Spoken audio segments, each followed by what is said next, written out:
Hey folks, Eric Prey, Focus Fishing Guide Service. Got another video fishing report for you for Table Rock. It is Tuesday, February the 12th.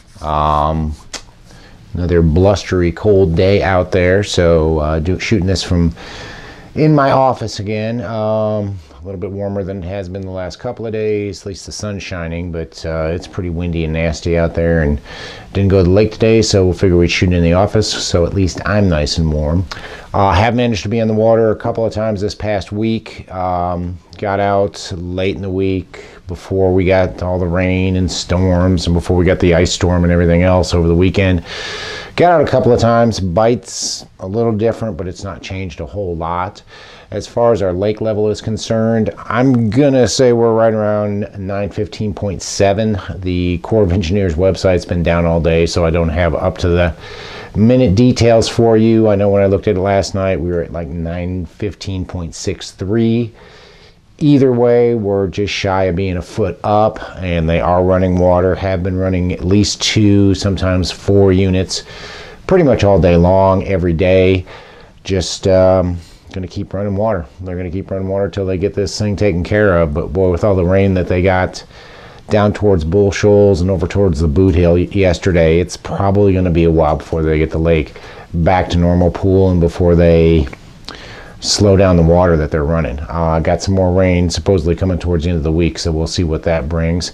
As far as water temperature, when I was on the water last week, we're not moving, guys. We're 45 to 47 degrees pretty much no matter where you go. If you get in the very upper reaches of the James, you know, up above the Cape Fear Bridge, you'll see some lower 40s. You go up into the Kings, especially on a cloudy day, if you get to where the water's got a little bit more color to it, you'll see some lower 40s. But pretty much all over the lake, we're right around 45, 46 degrees. So there's not a whole lot of change in current, in water temperature, or in lake level in the past week. But if you guys are coming down, say you're going to fish the lower end of the lake, the deep bite has not turned back on. I don't see it turning back on until we get a lot less current. So, you know, yeah, you can go out and grind out some fish on a jewel scuba spoon or on a Rapala jigging rap, but that certainly wouldn't be my first choice if I was going out this weekend. It's just tough. The shad are scattered, the fish are scattered. You're just not finding a lot. If you want to go out and fish deep, look for those fish to be relating to treetops. That's where they've been the last couple of times I've been out. Most of the trees, you're looking for those treetops that top out around 35 to 45 foot deep. That 35 seems to be kind of a magic number where the fish are at, but have seen some a little bit deeper. And you're not going to catch a lot. You're going to see these fish down in the tops of the trees. You'll be able to work them up. Eventually you'll get one to commit and you'll catch him, and you'll catch a couple more while that fish is active. He kind of stirs up the rest of the group, but then they settle back down. So it makes it tough to go out and really catch them deep like we were a month ago when it was so good. The shallow bite's a lot better than it has been. Stick bait bite's been really strong. Mega Bass Vision 110, Spro Mix Stick, both of those are working. Look for those fish to be on those rocky transitions where you're going from the really big rock to the smaller rock. Seems like when I was out late last week down by the dam, in the creeks was better than out on the main lake. Not exactly sure why that was, but we seemed to do better. Caught more fish back in the creeks than we did out on the main lake. Most of those fish are suspended over 18 to 20 foot of water. Some of them as deep as 25. They're only down about 5 to 7 foot deep. But again, these fish are scattered too. It's not like you're going to hit one point and catch 15 fish. If you pull a couple of fish off of a point, you're having pretty good luck. Try to figure out what's making that point better. Is it an isolated tree? Is it the size of rock? Whatever it may be, there's something that's holding more fish on that point than other points. Crankbait bite did pick up on a windy day like we got today, or we're supposed to have some wind tomorrow and Thursday, and the weather's supposed to be a little bit nicer. We're going to try to get out. But on a windy day, you're going to do a lot better with a crankbait than we've been doing lately. Wigglewort, Curve 55, Spro Rock Crawler, all those are working. Get your boat on those windy banks and basically parallel them. Hold the boat in about 10 to 12 foot of water.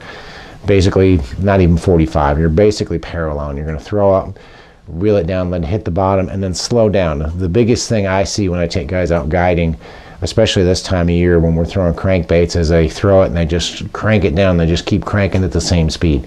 Slow down, vary your retrieve. You bang into a rock, pause it for a second. That's going to generate a lot more bites if you're throwing a crankbait. Jig bite was pretty strong down there as well, down at the dam area. We didn't have a lot of wind early, so we did throw a jig quite a bit. And again, those fish seem to be back in the creeks a little bit more than they were on the main lake. And they're in those transition areas. More of the areas where you're going from that great big rock down to the smaller rock really seem to be holding fish. And the fish were out 15 to 20, even 25 foot deep. Jewel Pro Spider Jig was, obviously that's what I throw all the time, but that's what caught most of the fish on. 7/16 Jewel Pro Spider Jig, Okeechobee Blue. Table Rock Secret was another good one, and Bass Whacker was another good one. We did really well with the Speed Craw as a trailer, but you know, if you get a day where you're not getting bit as well on the Speed Craw, switch up to a beaver and you seem to get a few more bites doing that. Mid-lake, you've got the same thing going on as you got going on down by the dam. Yeah, you can go out and grind some fish on a deep bite right now, but it's definitely not my preferred way to fish right now. They're just not there. They're just not biting. Same sort of deal. Look for those treetops both in the creeks and on the main lake that top off around that 35 to 45 foot range. Again, 35 seems to be more of the magic number, and you're going to have to work for them. Jewel Scuba Spoon or the Rapala jigging wrap, dropping it down, working those fish, getting them to come out of the trees. Usually if you can catch one out of a tree, you can catch 2 or 3, or you can sit on one spot for a long time and probably pull out a limit over about a 3 or 4 hour span. But boy, that's tough fishing. I mean, you're just sitting there staring at your graph and working these fish up, working them, trying to get them to bite. But you can catch a few on a deep bite. Stick bait bite is definitely better.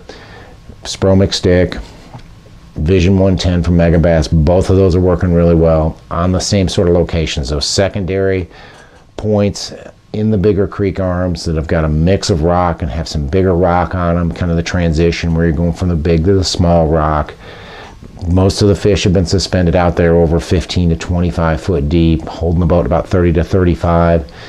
Working it fairly quick. Didn't mention that about down by the dam, but you know, we're not letting that bait pause for 15, 20 seconds. It's about a 5 to 10 second pause is all. You've got to let it sit. And working it around standing timber, if you've got a couple isolated trees, you'll do a lot better around those isolated trees or around some isolated big rock than you will going down a stretch of bank that's all trees. So we are catching them on a stick bait. Crankbait bites turned on down there as well. Rock crawler, wiggle wart, curve 55. If you get a good windy day where you got wind hitting a bank that you can kind of work the whole bank, get your boat in about 10 to 12 foot of water and parallel the bank, you can catch a few fish on a crankbait right now. If you don't have the wind, Jewel Pro Spider Jig's been really strong this winter. Since this deep bite slowed down, I've been catching a lot more fish on a jig, working it slowly along the bottom, anywhere from about 12 to about 20, even 25 foot deep. And again, it seems like back in the creeks has been better than out on the main lake, and the bigger rock is definitely a key. You've got to work that thing around that big rock. You don't have to work it really slow, but pay attention. When you're pulling it off of a rock where the bait's falling, that's when most of your bites are going to come. Did well with Bass Whacker, did well with Okeechobee Blue, matched up with the Speed Craw. 7/16 ounce jig seems to be a lot better. You can feel it a lot better on the bottom. I'm doing a lot better with the 7/16 right now than we are the 5/16. Go up into the James, and definitely you want to have a crankbait tied on and a stick bait tied on and a jig tied on. Don't even worry about looking for deep fish up the James. Was up there last week, launched in Kimberly, went up the James a little ways, came back down, went up the wide a little ways, but we never really even saw any fish up the James deep. I'm sure there's some there, but we just, you know, after 45 minutes to an hour of not seeing any fish and not getting bit, switched up, had a little bit of wind, so we threw a stick bait a little bit, Spromic stick, Vision 110, on those rocky points, on those rocky banks. Up the James, the main lake bite has been a little bit stronger than the creek bite. We went back into Ants Creek, went back into Jackson Hollow and Cedar Cove, and caught a few back in there, but really we got bit better on the main lake transitions where you're going from a bluff down to the smaller rock, especially where it turns into a point, like point 11, point 12, those sort of things. That's where we caught them on a stick bait. Most of them were suspended over probably 20 to 25 foot of water and not really having to work it real slow. 5 to 10 second pause, throw it out, work it down, about 5 seconds, work it again, work it again. Not knocking the doors in on it, but we are catching a few fish doing that. Threw a crankbait a little bit up there. I don't think we had the best crankbait day. It was more of an east wind when we were out there, so kind of a southeast wind, so we really didn't get a lot of bites on a crankbait. But I think over the next few days with this wind and the cloud cover moving back in, I really think you can catch them on a rock crawler, you can catch them on a wiggle wart, you can catch them on a curve 55, paralleling those banks, keeping the boat, like I've been saying, 10 to 12 foot deep, and paralleling the ends of those bluffs and into some of the bigger creeks, some of those rocky 45-degree chunk rock banks. You should be able to pick some fish off doing that as well.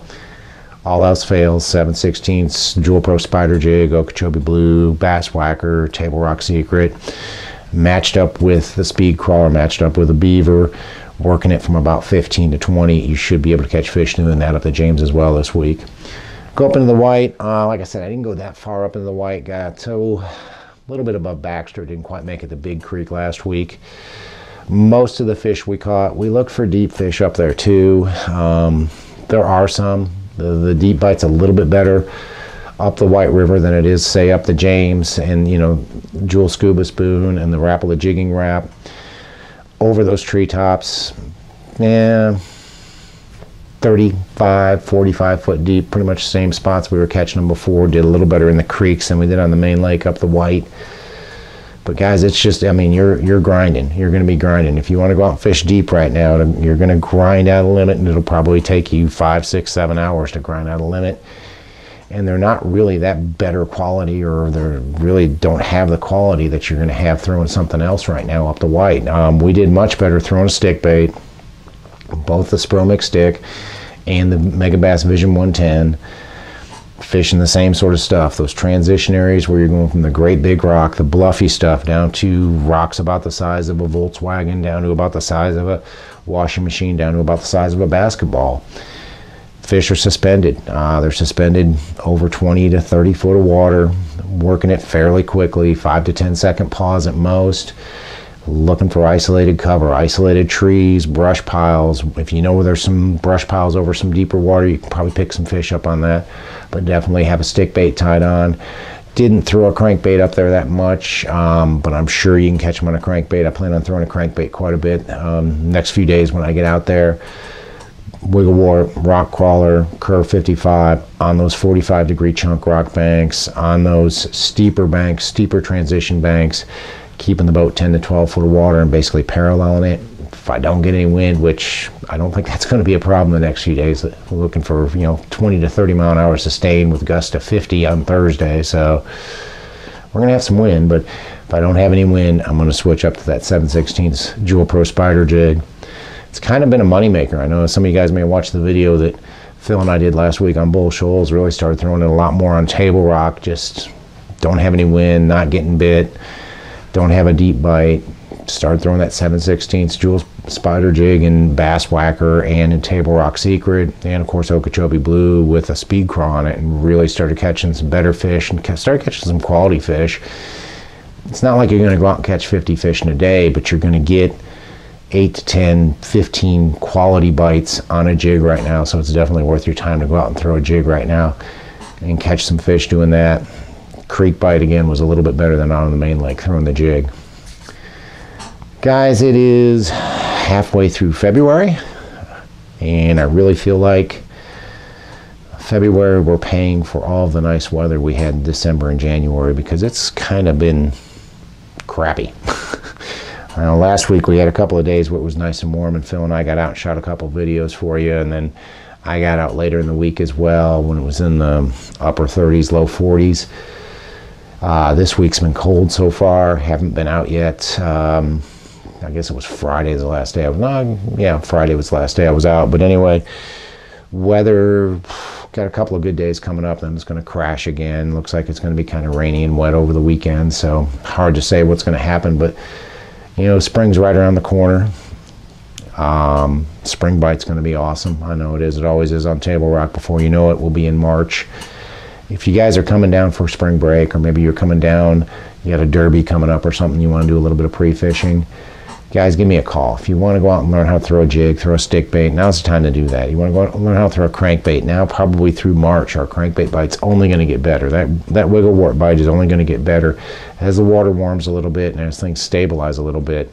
as these fish start moving up. We start getting these longer days, shorter nights, the water will warm a little bit. And even if the water doesn't warm, the fish start to move up just because of they know they need to start moving up and spawning. They always spawn in April. So coming in March, we'll start to get into the pre-spawn. But guys, if you want to go out fishing, you want to hire a guide, give me a call. It's a Focus Fishing Guide Service. You can reach me at 417-860-4743. Hit my website, focusfishing.com, and either shoot me an email or book online. Either way, I'll get back to you as soon as I can. Guys, if you want to go fishing, get a hold of me. We'll go out, catch some fish, and have a good time. But thanks for watching the videos. Thanks for subscribing. We are working on another, probably a crankbait video next. But thanks for watching this one. Can't wait to hear from you. We'll see you on the water.